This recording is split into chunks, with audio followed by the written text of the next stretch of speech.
என்ன பண்ணுவாங்க தெரியுமா, நல்லா பேசுவாங்க, நல்லா பழகுவாங்க. நீ வா, நீ நாங்கள் கவரில் வச்சு நான் ஊற்றின்னு அவனுக்கு வீடு தெரிஞ்சா எடுத்துன்னு போ.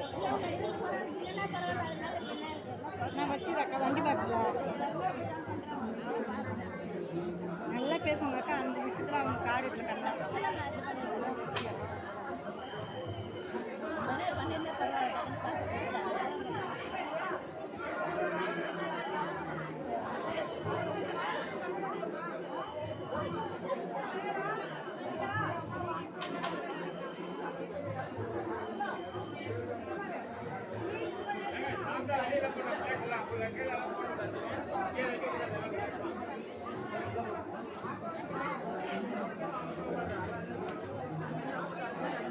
சாந்தி சாப்பிடலையா?